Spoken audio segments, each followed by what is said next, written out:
جانتے ہو جب ہم بار بار رو کر اللہ سے یہ کہتے ہیں کہ یا اللہ اور کتنا صبر کروں اور کتنا صبر کرنا ہوگا مجھے، تو میری دعا کیوں نہیں سن رہا؟ تو کچھ تو جواب دے میرے رب، کیا میں اتنا گنہگار ہوں اور جانتے ہو؟ اور اس دوران شیطان ہمارے دل میں اتنے وسوسے ڈال دیتا ہے کہ ایسا لگتا ہے کہ ہر جگہ اندھیرا ہو، ہر جگہ نا امیدی ہو کہ اللہ میرے ساتھ ہی ایسا کیوں کر رہا ہے، میری دعا قبول ہی نہیں ہو رہی۔ کیا یہ آپ کو پتہ ہے کہ یہی ہماری سب سے بڑی غلطی ہے اور نا امیدی ہے اللہ سے، کہ ہم اتنی جلدی مایوس ہو گئے؟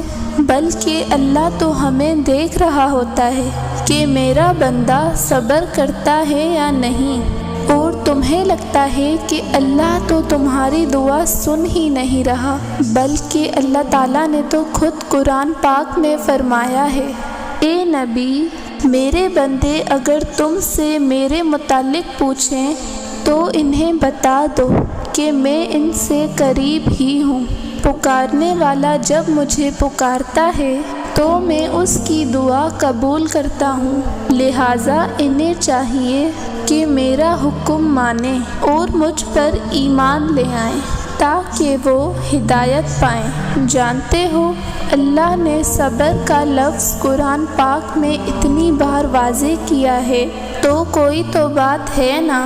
جب اللہ نے قرآن پاک میں اتنی بار کہہ دیا پر کرو، بے شک اللہ کا وعدہ سچا ہے، بے شک اللہ صبر کرنے والوں کے ساتھ ہے۔ جو لوگ صبر سے کام لیتے ہیں ان کا ثواب انہیں بے حساب دیا جائے گا۔ صبر اور نماز سے مدد لو۔ تو جب اللہ نے یہ قرآن پاک میں کہہ دیا تو پھر کیوں پریشان ہوتے ہو؟ بجائے اس کے کہ اللہ ہمارے لیے کچھ کرے، کیوں نہ ہم اس چیز پر توجہ دیں کہ ہم اللہ کے لیے کیا کر سکتے ہیں۔ جب ہم اللہ کے لیے صبر اور نماز پڑھیں گے تو اللہ خود ہمیں ہمارے صبر کا اجر دے گا اور سب خود ٹھیک ہو جائے گا۔